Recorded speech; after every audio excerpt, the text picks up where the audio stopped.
Halo teman-teman semuanya, kembali lagi di channel saya. Pada video kali ini, saya akan mencoba untuk membahas mengenai bagaimana cara kita membuat sebuah aplikasi Android ya, yang mana nanti kita akan membuat sebuah project dengan menggunakan Android Studio dan nanti kita akan menggunakan bahasa pemrograman Kotlin.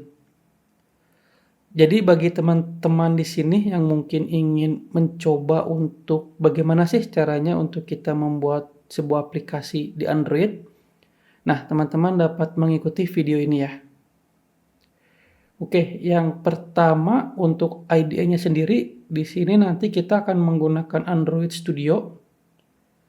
Jadi mungkin ini cerita sedikit ya, sebelum adanya Android Studio, dulu saya sempat menggunakan IDE-nya itu dari Eclipse ya. Nah, seiring berjalannya waktu, muncullah IDE Android Studio ini dan sampai sekarang masih digunakan ya untuk kita membuat sebuah aplikasi Android.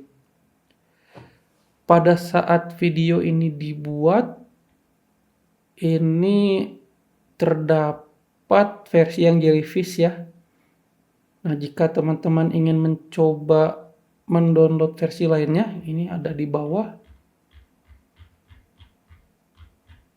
Nah, ini ya. Ini untuk Windows, Mac, Linux, dan ada Chrome OS. Jadi nanti disesuaikan saja dengan sistem operasi teman-teman yang gunakan. Nah, selanjutnya untuk requirement dari IDE itu sendiri kurang lebih seperti ini ya. Untuk minimumnya itu kurang lebih kita memerlukan RAM sebanyak 8 GB, yang direkomendasikan 16 GB. Di sini terdapat CPU, disk space, dan screen resolution. Jika teman-teman di sini untuk memorinya hanya 8 GB, nanti mungkin saya menyarankan untuk teman-teman tidak menggunakan emulator ya untuk nanti running project-nya, tapi nanti mungkin dapat menggunakan device secara langsung ya, agar nanti project-nya itu dapat running langsung di device teman-teman.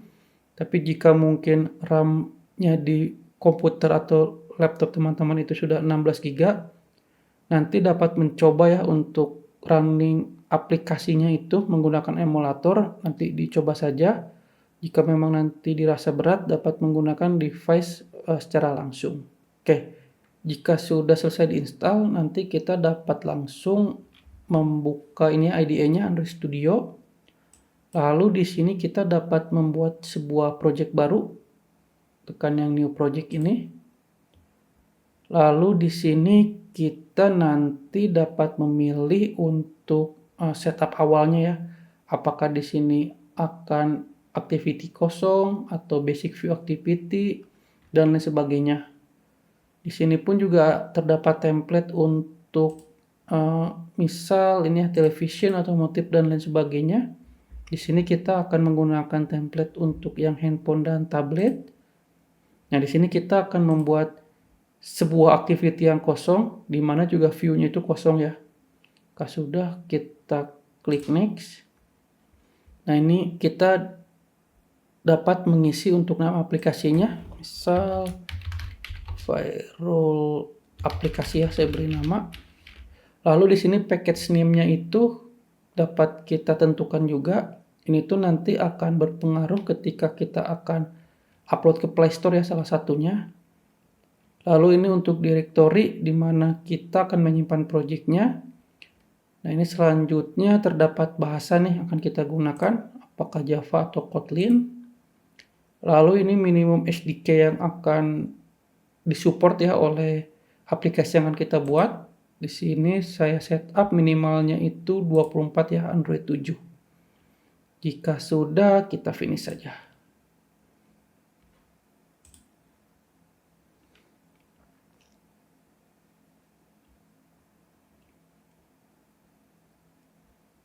Oke, ini saya ganti dulu untuk ininya agar terlihat. Nah, ini dia sedang melakukan build untuk Gradle-nya. Itu biasanya nanti tergantung dari koneksi dan spesifikasi komputer atau laptop kita. Nah, ini kebetulan sedang melakukan download untuk Gradle-nya. Kita tunggu saja. Oke, ini untuk, proses Gradle-nya sudah selesai ya, dan tadi kebetulan juga lumayan cukup lama untuk proses Gradle-nya, jadi bisa kita tinggal dulu untuk mungkin seduh kopi dan lain sebagainya ya. Nah, ini kurang lebih untuk struktur project-nya itu seperti ini. Yang pertama terdapat folder manifest ya. Jadi di folder manifest ini berfungsi untuk yang pertama kita dapat ini ya, memberikan nama dari aplikasi kita, label. Ini misal namanya firewall application. Lalu juga ini kita bisa mendefinisikan untuk icon dari aplikasi kita. Selanjutnya juga jika aplikasi kita membutuhkan permission ya, misal untuk dapat mengakses dari galeri atau mungkin membutuhkan akses internet, nanti kita tambahkan di sini permission-nya. Dan nanti juga misal kita ingin membuat halaman baru untuk activity-nya, nanti jangan lupa kita tambahkan di sini ya. Itu kurang lebih ya fungsi untuk file Android manifest.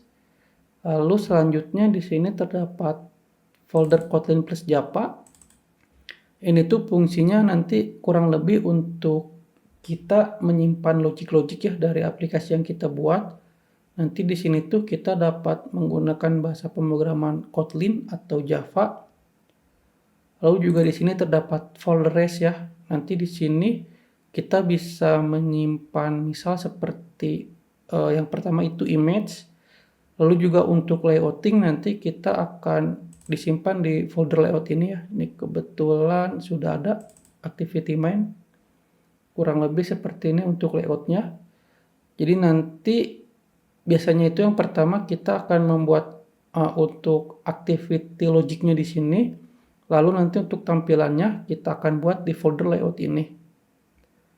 Ini juga terdapat folder value ya. Misal kita terdapat katakanlah kata-kata yang tidak ingin kita hardcode ya. Nah, itu bisa kita definisikan di string ini. Nanti juga biasanya tuh ada untuk kita menyimpan untuk ini ya seperti px, dp, dan lain sebagainya. Nah, kurang lebih seperti untuk di folder res. Oke, selanjutnya ini untuk tampilan dari sebelum masuk sini dulu deh. Jika kita nanti ingin mencoba running project-nya, kita dapat langsung menggunakan device atau mungkin nanti kita dapat menggunakan emulator yang ada di Android Studio ini. Nah, caranya itu kita masuk ke device manager. Ini kebetulan saya sudah pernah membuatnya. Jika teman-teman belum pernah membuatnya, di sini kita bisa klik yang button plus ini, create virtual device. Nah, ini nanti ada untuk resolusi dan ini ya untuk tipe-tipe handphonenya. Misal di sini kita menggunakan ini yang 6 inci. Kita next. Nah, ini nanti untuk ini ya untuk OS dari emulatornya itu apa? Di sini saya menggunakan yang Android 11. Kita next. Nah, ini untuk nama emulatornya ini saja saya samakan. Kita finish. Nah, ini selanjutnya bisa kita running.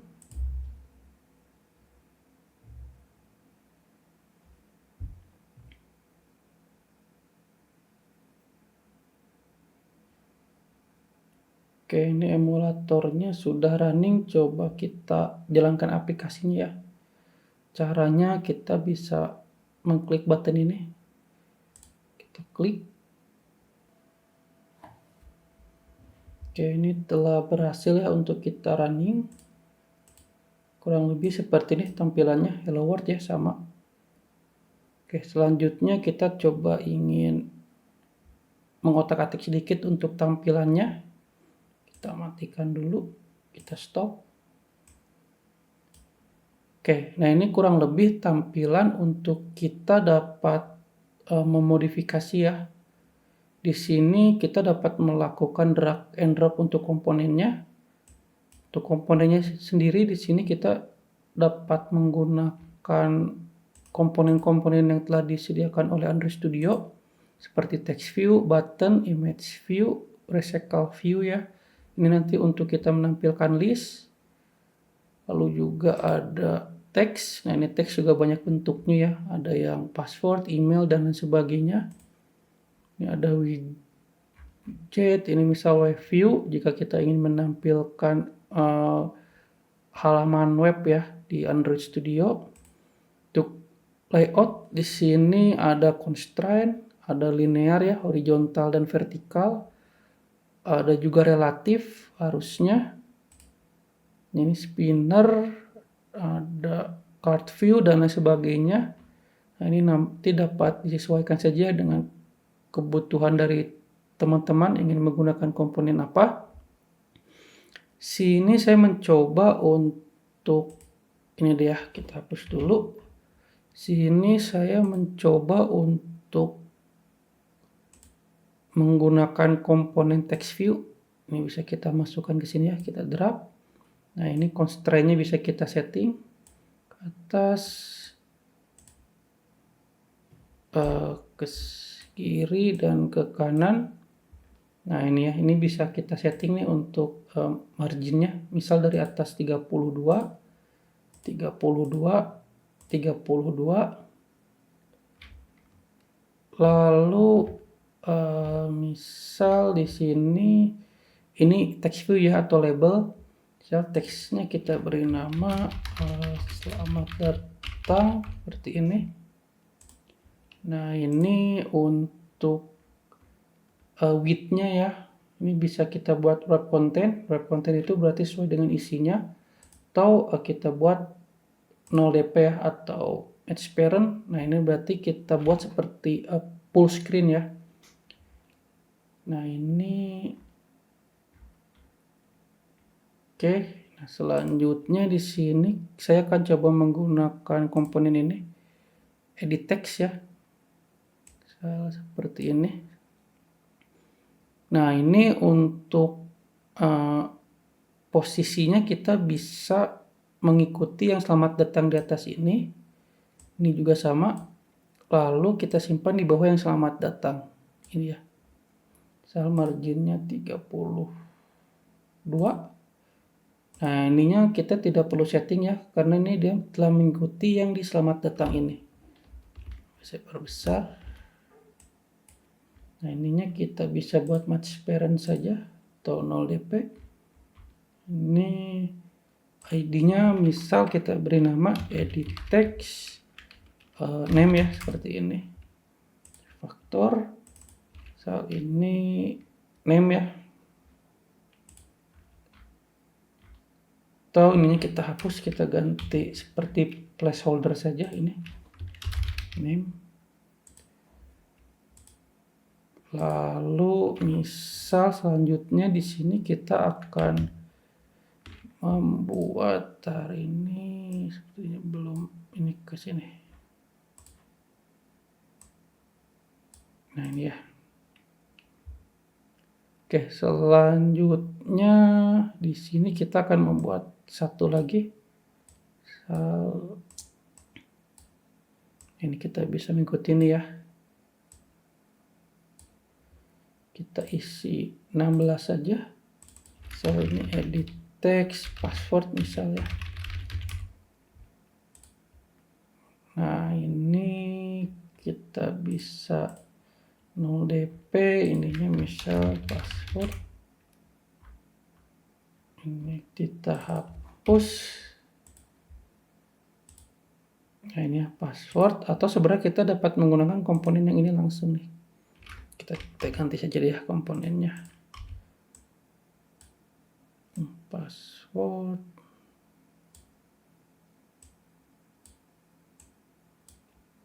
Ini kita buat edit text password. Kita hapus ininya, kita buat 0 dp. Ini password ya, seperti ini. Oke, ini sudah ada dua komponen, name dan password. Lalu terakhir kita buat sebuah button. Ini button. Ini button kita simpan di sini saja. Nah, kita mengikuti, kita buat misal 16, misal button submit ya. Kita buat 0 dp, 0 dp, oke seperti ini ya. Ini kita buat seperti ini, dan ini kita buat seperti ini. Nah ini ya, ini kita tinggal atur agar agak di tengah. Oke ini ya, kurang lebih seperti ini. Ini kita buat seperti halaman login ya, sangat cukup sederhana sekali. Misalnya ini 40 saja deh.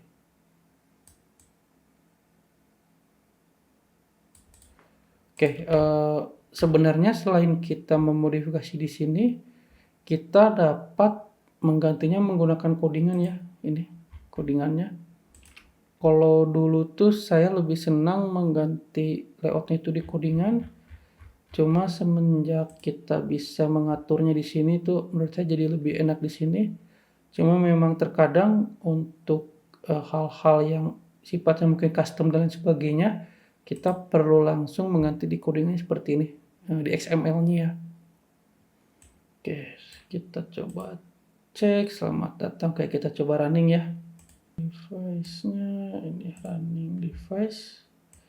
Kita nyalakan. Nah ini tampilannya telah ganti.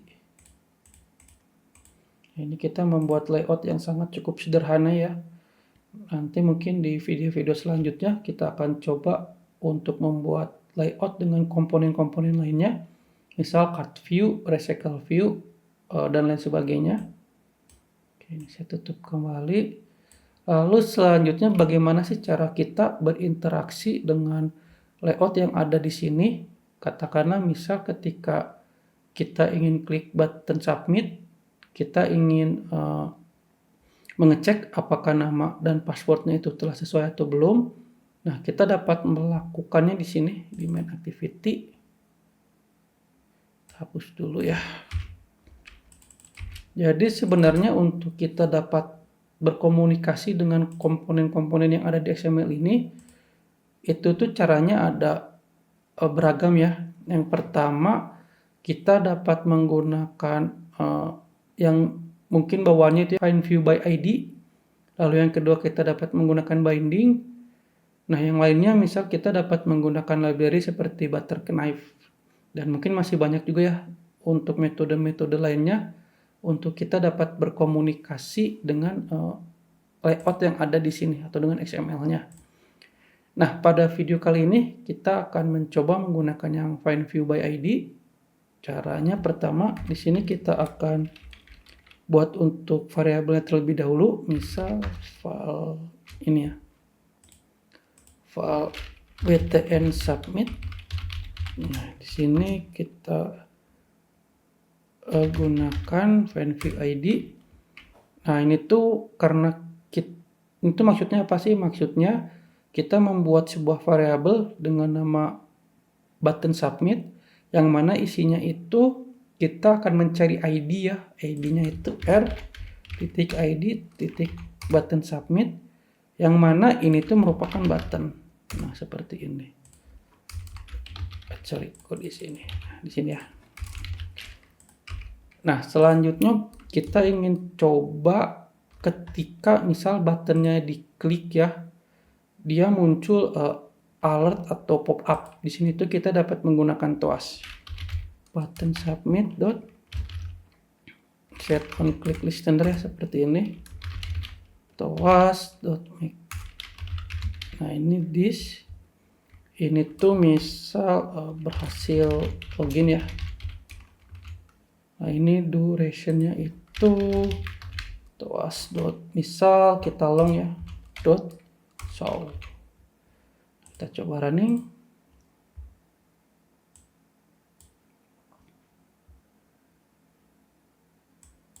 Kita coba submit. Nah, ini ya muncul berhasil login. Lalu misalnya kita ingin mencoba nih mengambil value yang ada di edit text ini atau komponen ini. Di sini kita define lagi, misal name ini tuh edit text ya, r.id.name. Nah, ini bisa kita tampilkan misal di sini ini ya, name dot text dot toStrings. Kita coba ya.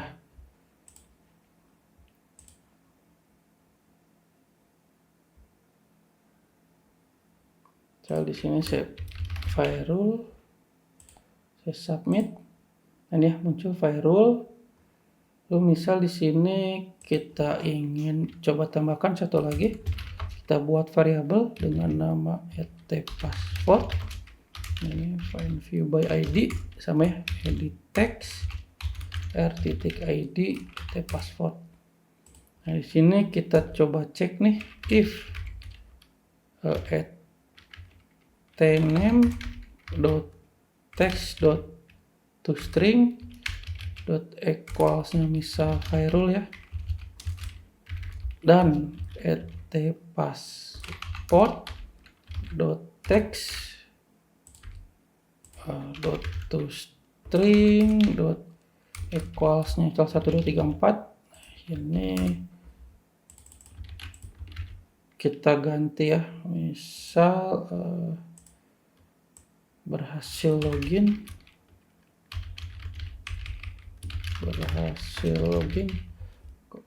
kemudian kita ganti jadi gini ya, sama dengan firewall, lalu ini kita 1 2 3 4.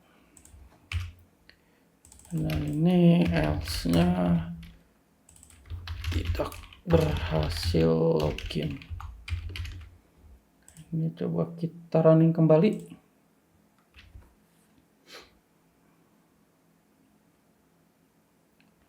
Saya coba isi ya, firewall 1 2 3 4, submit. Nah, ini berhasil login. Kalau saya isi 5, nah tidak berhasil login. Oke, kurang lebih seperti ini ya untuk kita membuat aplikasi Android yang sangat sederhana. Selanjutnya, jika teman-teman ingin membuat file AAB atau APK-nya, teman-teman dapat membuat di sini build. Nah, ini atau kita bisa langsung buat seperti ini, versi debugnya. Nah, ini telah ada. Nah, di folder debug ini bisa kita install terlebih dahulu. Oke. Dan ya kita masukkan, kita cek, ini telah ada sama ya. Oke, mungkin kurang lebih seperti ini ya, bagaimana cara kita memulai untuk membuat sebuah project Android atau aplikasi Android dengan menggunakan Android Studio. Mungkin nanti di next videonya kita akan coba eksplorasi lebih jauh ya. Yang pertama itu mungkin nanti kita akan menggunakan komponen-komponen lainnya. Lalu juga nanti kita akan coba berinteraksi dengan API. Nanti di sini kita dapat menggunakan library dari Retrofit. Oke, sekian dulu ya untuk video kali ini. Semoga bermanfaat untuk teman-teman semuanya. Sampai berjumpa lagi di video-video selanjutnya. Jangan lupa untuk like, subscribe, dan share video ini. Dan jangan lupa juga untuk join Discord ya, untuk kita dapat berdiskusi. Sampai berjumpa lagi di video-video selanjutnya. Terima kasih.